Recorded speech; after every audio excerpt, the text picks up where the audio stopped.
You must have heard that chess is 10% strategy and 90% tactics. While strategy is your long term plan in a game, tactics are a set of moves to gain a quick win, like a material or a positional advantage. In this video, I will show you all the major tactics with examples and also a really interesting chess puzzle to test your understanding of these tactics. So stay tuned till the end and keep watching Chess Talk.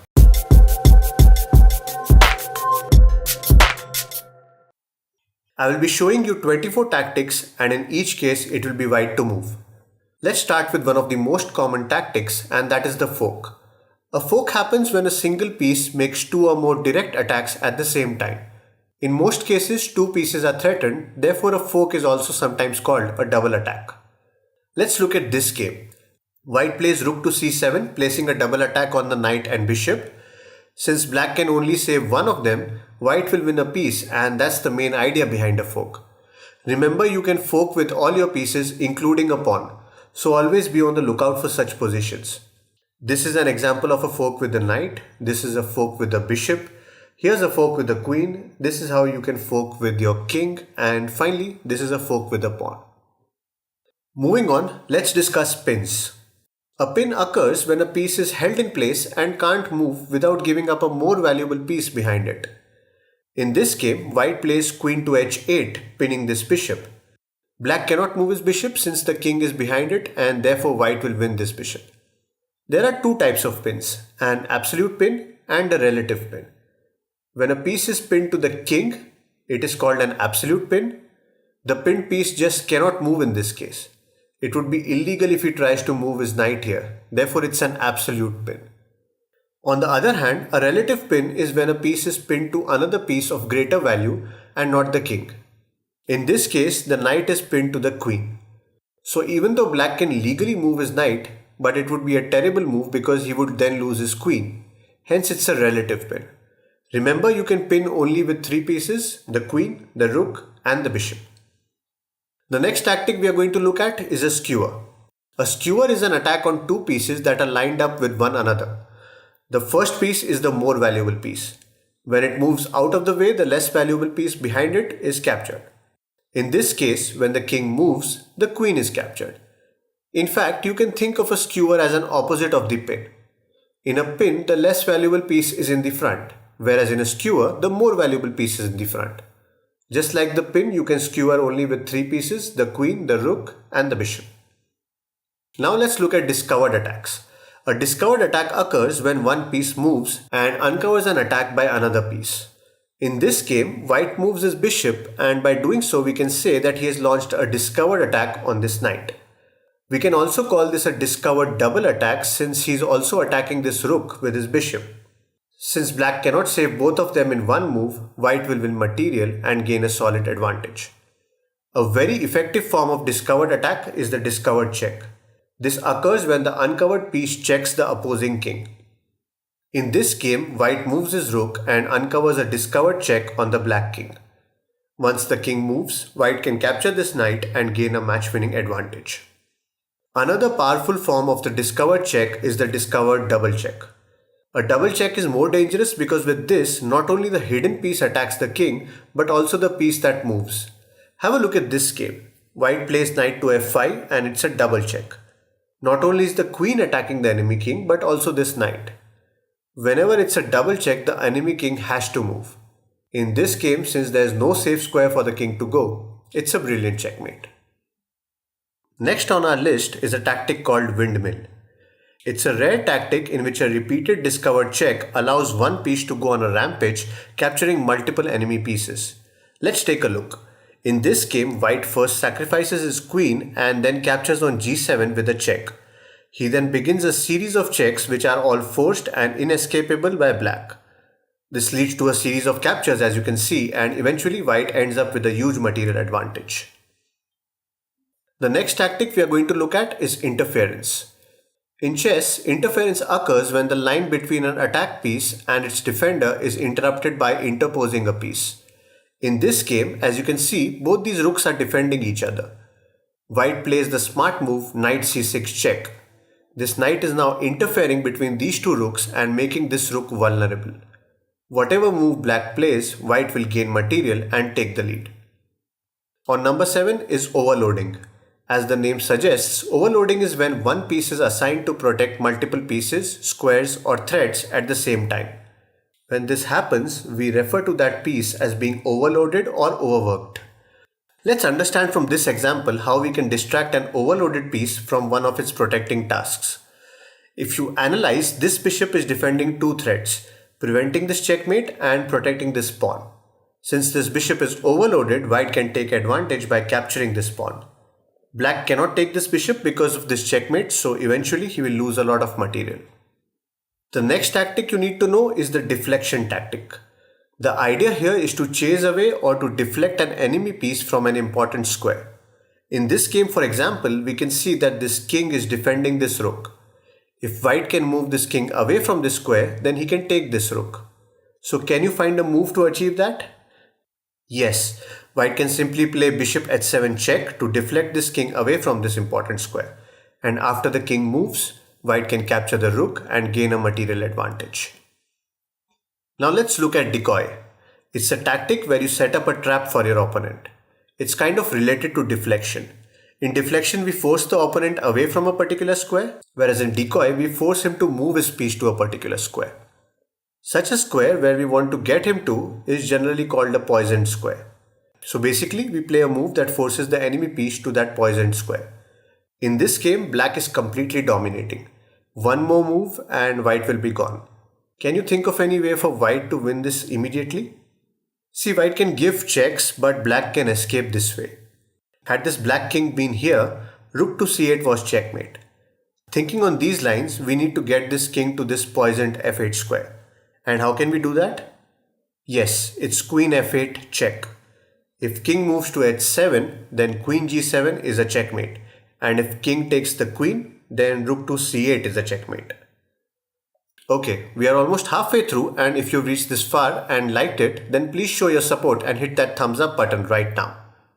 Okay, now let's look at a tactic called X-ray attack.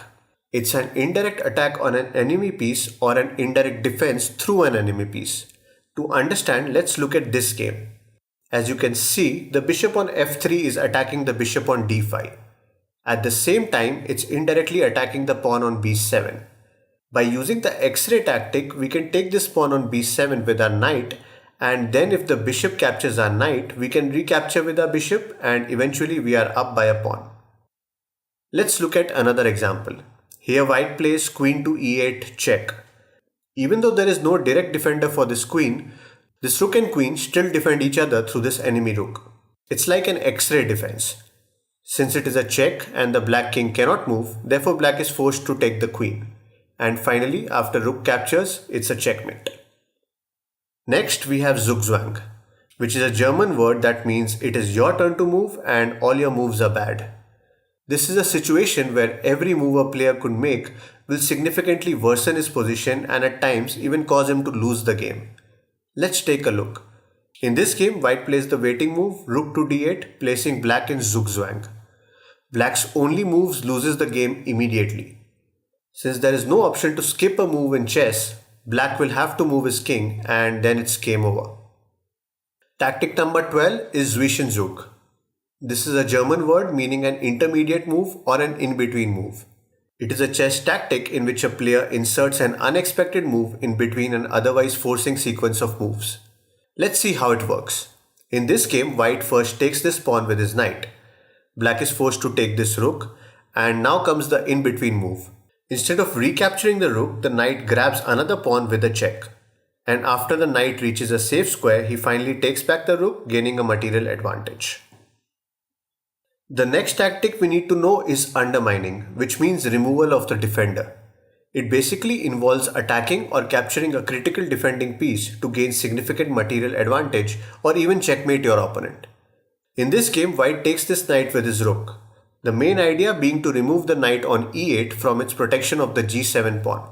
So after the rook takes, queen g7 would be a checkmate. Another tactic you can use is that of forcing a stalemate from an otherwise lost or unfavorable position. In this game, as you can see, white is clearly behind. A draw will be good for white. In order to achieve this, he starts off with this rook check. Black plays the only legal move, king to b3. Now the white king has no square to go.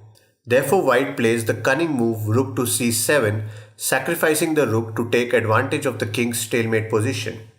Even if black moves his rook away, white can keep chasing him and again the game will end in a draw. Okay, now let's look at another way of achieving a draw from an otherwise losing position, and that is by way of perpetual checks or by the rule of threefold repetition. Draw by perpetual checks is a situation where one player can check the opponent's king forever but cannot checkmate it. When perpetual check happens, the players usually either agree to a draw or if the same position is repeated 3 times, it results in a draw by the rule of threefold repetition.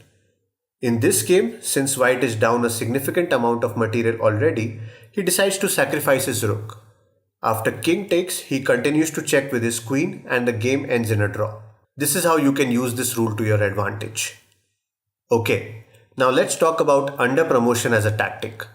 Under promotion means promoting a pawn to a piece less than a queen, which means promoting a pawn to a knight, rook, or a bishop.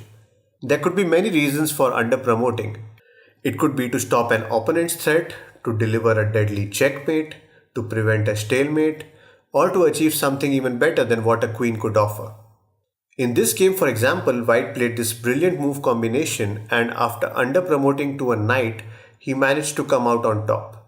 So whenever one of your pawns is approaching promotion, just think if there is any way to under promote and gain an advantage. Okay, now let's look at some tactical sacrifices. The most common sacrifice is a queen sacrifice. In this game, white's queen is being attacked. However, he ignores it to achieve something bigger. First he plays knight e8, exposing this bishop and at the same time giving a discovered check. Now when black takes this queen, then rook to f8 is a beautiful checkmate. There isn't a better feeling than winning a game like this. Anyways, another form of a sacrifice is an exchange sacrifice, which generally refers to the sacrifice of a rook for a minor piece like a knight or a bishop. In this game, white takes the knight and sacrifices his rook. He goes down on exchange. However, just a move later, he can apply the tactic of a fork to capture the rook and ultimately win the game. Another type of sacrifice is the clearance sacrifice. As the name suggests, it is a sacrifice which clears space. Imagine that you're in the middle of a tough chess match. You notice that you can make a strong capture or check, but unfortunately one of your own pieces is in the way. That's where a clearance sacrifice comes into play. We sacrifice one of our own pieces to clear a square, rank, or diagonal. Here's an example. In this game, white plays rook to f8. The important idea behind this move is to clear this long diagonal by sacrificing the rook. After black captures, white can make use of this diagonal to attack and finish off this game with this forced sequence of moves. Okay, now the next tactic I'll show you is that of exposing hanging pieces. Hanging pieces are undefended pieces. In this game, both knights are hanging. However, white plays a brilliant two-move combination. First, he forces black's bishop to an unprotected square, and finally, after knight c2, both these black pieces are left hanging. Black is unable to defend both in one move, and eventually he will lose material. The next tactic is something you might be knowing but don't necessarily look for. It's trapping a piece. A trapped piece is one that finds itself with either no moves at all or has no safe squares to go. In this game, white realizes that the knight on e5 is potentially trapped if the b6 knight can be eliminated from protecting the c4 square. So first, he takes this knight with his bishop, and after black recaptures, he attacks the e5 knight with f4, and this knight is gone because it has no safe squares to go. Now let's look at some essential checkmate patterns and tactics. Let's start with the support mate. A support mate is a basic checkmate that occurs simply when a queen directly delivers checkmate, receiving support from one other piece. In this game, the white queen checkmates the black king with the support of this knight. Another popular mating pattern is the smothered mate. It is a checkmate by a knight against an enemy king which has no way out because all of its escape squares are blocked by its own pieces. Here's a classical example. White gives a check, king moves. Now it's a double check. If king moves here, then queen f7 is a mate. But if king moves back to the corner, then we have this smothered mate tactic. First queen g8 check, then rook takes on g8 is the only legal move. And finally, knight to f7 is a smaller checkmate as the black king cannot go anywhere since he is trapped by his own pieces. Okay, now another popular mating pattern is the back rank mate. Such a mate happens when either the rook or queen is attacking the enemy king and the enemy king is trapped on the back rank by his own army. Here's an example. First white takes the bishop with his queen, then black recaptures, and finally rook d8 is a checkmate on the back rank since these pawns block him from escaping. Okay, so here's an interesting puzzle for you all. In this position, you need to find the best move continuation for white. Share your answers in the comments and also mention the tactics that can be used. All the best guys, let's see how many of you can solve this. Well, don't forget to like this video and if you haven't yet subscribed, then subscribe now. Thanks for watching and I shall see you in my next video.